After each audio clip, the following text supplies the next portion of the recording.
તો જય માતાજી। અત્યારે આપ જોઈ રહ્યા છો સાબરકાંઠા જિલ્લાના ઈડર તાલુકામાં આવેલ સાબલી ગામમાં આજે એક પૌરાણિક મહાકાળી માતાજીનું મંદિર આવેલું છે। ત્યાં આપણે દર્શન કરવા માટે આવી ગયા છીએ। તો ચાલો જઈએ મહાકાળી માતાજીના દર્શન કરીએ। તો અત્યારે આપણે જોઈ રહ્યા છો કે ડુંગર પર આવેલ મહાકાળી માતાજીનું મંદિર જે સાબલી ગામમાં આવેલું છે। ત્યાં સુંદર મજાનું ગેટ આપને જોવા મળે છે, જે આપ અત્યારે જોઈ રહ્યા છો। અને અહીંથી આગળ વધી અને આપણે આ ગેટની અંદર થઈ મહાકાળી માતાજીના મંદિરમાં દર્શન કરવા માટે જવાનું છે। તો ચાલો જઈએ આ મહાકાળી માતાજીના મંદિરના દર્શન કરીએ। અને સુંદર મજાનો પહાડી વિસ્તારનો રસ્તો છે, જે આપ અત્યારે જોઈ રહ્યા છો। મહાકાળી માતાજીનું મંદિર ડુંગર પર જવાનો અદ્ભુત રસ્તાના પણ આપો અત્યારે નજારો જોઈ રહ્યા છો। બંને બાજુ પહાડો આવેલા છે અને પહાડોની વચ્ચે આ એક રસ્તો બનાવવામાં આવેલો છે, જે આપ અત્યારે જોઈ રહ્યા છો કે અદ્ભુત રીતે આ રસ્તા બનાવેલો છે। અને અહીંથી યાત્રાળુઓ ભાઈઓ બહેનો પગપાળા જઈ રહ્યા છે, જે આપ અત્યારે જોઈ રહ્યા છો કે સુંદર મજાનું દ્રશ્ય આપને જોવા મળે છે, જે મહાકાળી માતાજીનું મંદિર ડુંગર પર જવાનો રસ્તો છે, જે આપણે આ મહાકાળી માતાજીના દર્શન કરવા માટે જઈ રહ્યા છીએ। અને આપણે ચાલતા પહોંચી ગયા છીએ સુંદર મજાના લોકેશન પર, જે આપ અત્યારે જોઈ રહ્યા છો। અને આપણે પહોંચી ગયા છીએ ગેટ નંબર 2, જ્યાં સૌ પ્રથમ આપણે ગણપતિ દાદાના દર્શન થાય છે। અને આ ગણપતિ દાદાના દર્શન કર્યા બાદ હવે આપણે હનુમાનજી મહારાજના પણ દર્શન થાય છે, જે આપ અત્યારે આ હનુમાનજી મહારાજના દર્શન કર્યા બાદ હવે આપણે ગેટ નંબર 2 જે છે તેમની અંદર થઈ અને આપણે મહાકાળી માતાજીના મંદિરના દર્શન કરવા માટે જવાનું છે। તો અહીંથી આ ગેટ નંબર 2 ની અંદર થઈ આપણે આગળ વધી રહ્યા છીએ, જે આપ અત્યારે જોઈ રહ્યા છો કે અહીંયા જોઈએ તો એક ભૈરવ દાદાનું મંદિર આવેલું છે, જે આપ અત્યારે ભૈરવ દાદાના મંદિરની બાજુમાં એક જોરદાર પહાડી વિસ્તાર છે, તે આપ અત્યારે જોઈ રહ્યા છો। ત્યાંથી સુંદર મજાનું દ્રશ્ય પણ આપને જોવા મળે છે, જે આપ અત્યારે જોઈ રહ્યા છો। અહીંયા બાજુમાં ઉપરથી જોઈએ તો નીચે લિખિતરાવ પણ આપને જોવા મળે છે, જે આ સુંદર મજાનું દ્રશ્ય જોતા હવે આપણે પહોંચી ગયા છીએ સાબલી મંદિરની એકદમ નજીકમાં। અહીંયા સૌ પ્રથમ માતાજીના સિંહના દર્શન આપને થાય છે, જે આપ પણ અત્યારે આ માતાજીના સિંહના દર્શન થાય છે, દર્શન કરી રહ્યા છો। બહુ ડરામણો આ માતાજીના સિંહનો દ્રશ્ય આપને જોવા મળે છે, જે આપ આ માતાજીના સિંહના દર્શન કરી રહ્યા છો। આગળ જોઈએ તો એક માતાજીનું મંદિર આવેલું છે, તેમની બાજુમાં ફરતે માતાજીના પેઇન્ટિંગ રૂપે પોસ્ટર લગાડવામાં આવ્યા છે, જે આપ અત્યારે આ માતાજીના પોસ્ટરના દર્શન કરી રહ્યા છો। અને ડુંગર પર આવેલ મહાકાળી માતાજીના મંદિર જે ગુફાની અંદર આવેલું છે, ત્યાં ભાવિક ભક્તોની બહુ જ ભીડ હોવાથી આજે હું તમને મહાકાળી માતાજીના દર્શન કરાવી શકું તેમ નથી, કારણ કે અહીંયા બહુ જ ભીડ હોવાથી આજે ઉપર જે મંદિર આવેલું છે મહાકાળી માતાજીનું મંદિર છે, તે મંદિરની અંદર જે મહાકાળી માતાજી છે તેમના અત્યારે આપ દર્શન કરી રહ્યા છો।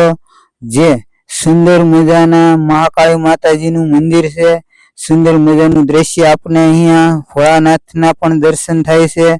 બાજુમાં પ્રસાદી છે, જે આપ અત્યારે આ મહાકાળી માતાજી જે ભોળાનાથ ભગવાનના સાથે જે બિરાજમાન છે તેમના અત્યારે આપ દર્શન કરી રહ્યા છો।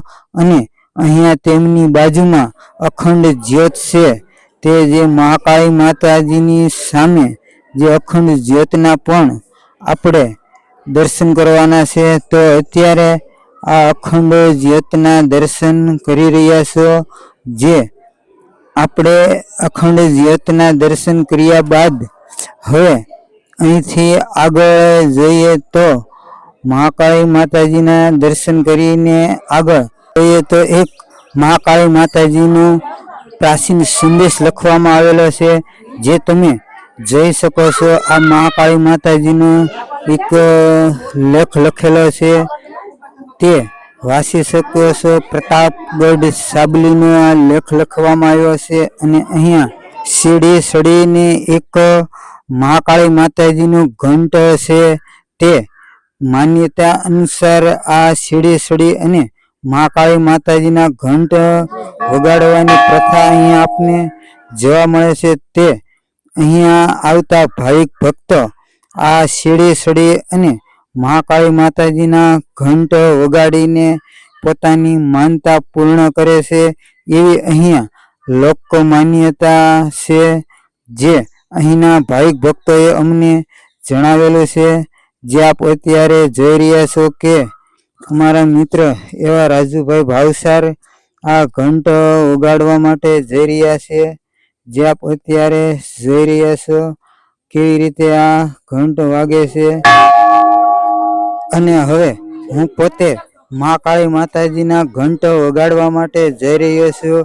જે આપ અત્યારે જોઈ રહ્યા છો કે મહાકાળી માતાજીનો ઘંટ કેવો વાગે છે, જે તમે જોઈ રહ્યા છો. તો આ મહાકાળી માતાજીનો ઘંટ વગાડી અને હું પાછો વળી ગયો છું. જે આપ જોઈ રહ્યા છો બાવાજીની મઢી જે ગુફાની અંદર આવેલી છે, ત્યાં શું છે એ આપણે જોવાનું છે. તો ચાલો જઈએ આ ગુફાની અંદર બાવાજીની મઢીના દર્શન કરીએ. તો આ ગુફાની અંદર આપણે ધીરે ધીરે આગળ વધી રહ્યા છીએ. કેવી અદ્ભુત ગુફા આવેલી છે, જે આપ અત્યારે જોઈ રહ્યા છો. આ ગુફાની અંદર ક્યાંથી ક્યાં જવાનું છે એ આપને ખબર પડતી નથી. મોટા મોટા પથરાઓ છે, જે આપ અત્યારે જોઈ રહ્યા છો. અને આપણે ધીરે ધીરે આ ગુફાની આગળ વધી રહ્યા છીએ. અને જોત જોતમાં આ બાવાજીની ગુફાની અંદર આપણે પહોંચી ગયા છીએ. તો સૌ પ્રથમ અહીં આપને બાવાજીનો એક ધૂણો દેખાય છે. અને આગળ જોઈએ તો એક પથ્થરની અંદર શિવલિંગ પણ આપને દેખાય છે, જે ખંડિત હાલતમાં છે, જે આપ અત્યારે જોઈ રહ્યા છો. તો આ હતી ગુફાની અંદર આવેલી બાવાજીની મઢી. અને હવે આપ જોઈ રહ્યા છો પથ્થરનો રણકાર, જે ઝાલરીયો પથ્થર કહેવામાં આવે છે. જે આપ અત્યારે જોઈ રહ્યા છો અહીં આવતા યાત્રિકો આ પથ્થરને ચમત્કારિક પથ્થર માને છે, જે ઝાલરીયો પથ્થર કહેવામાં આવે છે. અને આ પથ્થર સાથે પથ્થર વગાડી અને ઝાલરનો અવાજ સંભળાય છે.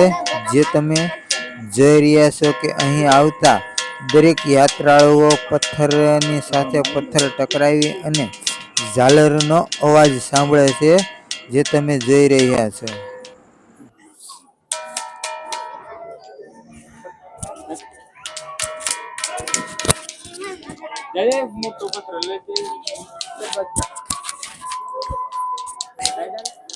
તો અત્યારે આપ જોઈ રહ્યા છો સાબરકાંઠા જિલ્લાના ઈડર તાલુકામાં આવેલા સાબલી ગામમાં જે મહાકાળી માતાજીના મંદિરની ઉપર એક જે ચમત્કારિક પથ્થર છે, જે તમે જોઈ રહ્યા છો તે ઝાલરની જેમ વાગે છે.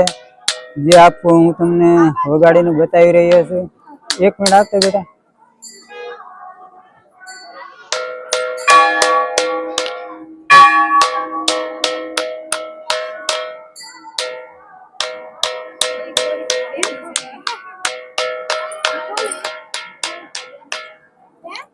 તો આ જે ચમત્કારિક પથ્થર જોયો તમે, જે ઝાલરની જેમ વાગે છે. તો આ વિડીયો ગમ્યો હોય તો લાઈક, શેર અને કમેન્ટ કરજો. અને અમારી યુટ્યુબ ચેનલમાં જો તમે નવા હોય તો સબસ્ક્રાઈબ કરવાનું ભૂલશો નહીં, જેથી કરીને અમારા આવનાર ધાર્મિક વિડીયો સૌથી પહેલા આપને જોવા મળશે. અને આ વિડીયો જોનાર તમામ મારા વહાલા મિત્રો ભાઈઓ બહેનો વડીલોને જય માતાજી.